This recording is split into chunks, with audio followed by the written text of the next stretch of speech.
Hello guys, this is Carided Official Wow. TV. So, kung bago pa lang kayo sa aking channel guys, please subscribe para ma-update kayo sa ating mga latest balita dito sa social media.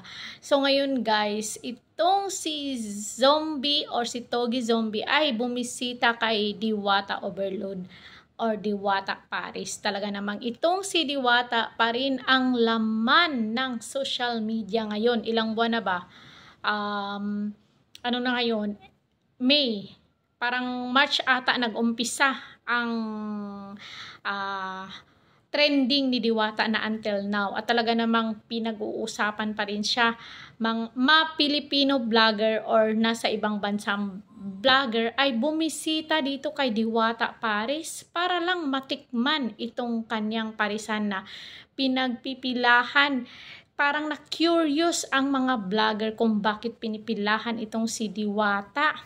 So, yun nga, bumisita itong si Togi Zombie na dating co-star ng Eat Bulaga na kinagigiliwan ito siya dahil sa ang dami niyang alam na dialect ng mga Pinoy. So, alam niya magbisaya, Ilonggo, Tagalog, Kapampangan. So, ang dami niyang alam na salitang Pinoy. Kaya kinagigiliwan ito sa Eat Bulaga. So, bago ang lahat, guys, intro muna tayo.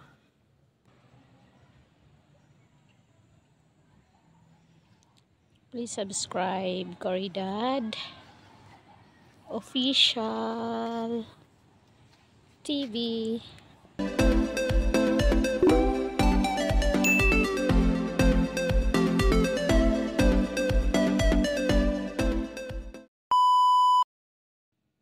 So, ayun nga guys, talagang makikita nyo doon sa vlog ni Togi Zombie na talagang nasiyahan ang mga manunood. Hindi lang nasarapan si Togi sa mga pagkain ni Diwata.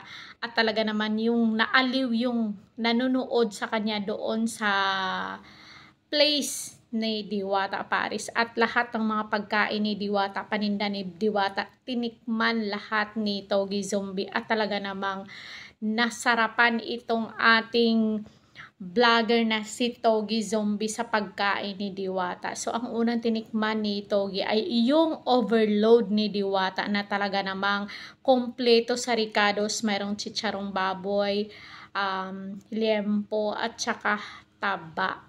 So, mayroon ding mga garlic, chili. So, yun yung inunang tinikman ni Togi Zombie. At talagang nasarapan siya.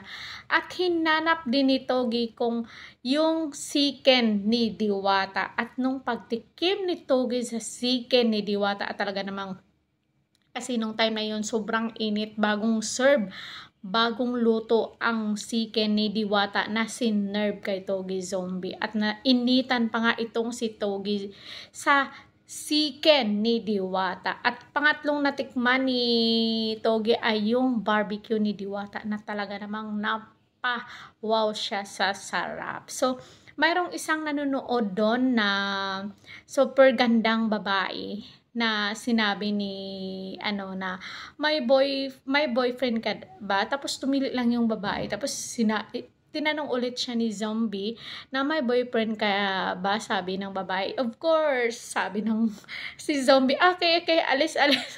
Yung parang ganun, natutuwa sa kay Togi Zombie ang manunood sa kanya doon sa place ni Diwata Paris.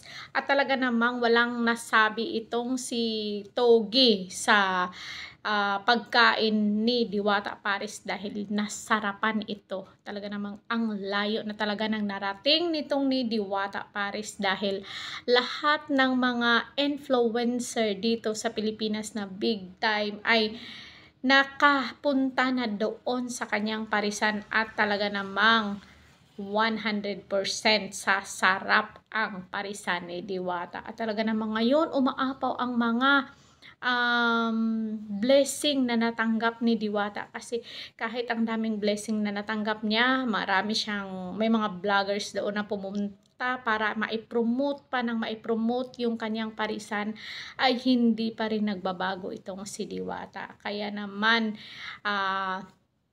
lalong tumataas siya ngayon.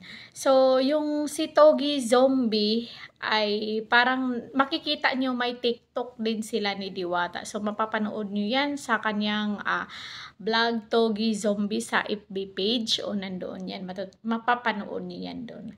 So, yun lang guys. Sana nagustuhan nyo ang ating topic for today kay Togi Zombie at Diwata pa rin. Mega loud shout out to my friend Palanggan in Japan, Joylyn GBE, Pigadong Social, Tinay TV, Rampadorang Inday, Hayatilin, Sasay 21, sa lahat ng team Payaman, and of course Daddy West TV. Paki-subscribe and bell all nyo na lang. Masama talaga yung pakiramdam ko ngayon guys, kaso lang vlogger tayo YouTuber tayo, kailangan nating magawa ng content para ma-maintain natin ang ating views or maano natin kasi nandito na tayo sa YouTube, ito na yon. So kailangan nating mag-upload ng mga upload. So yun lang guys, and God bless us all.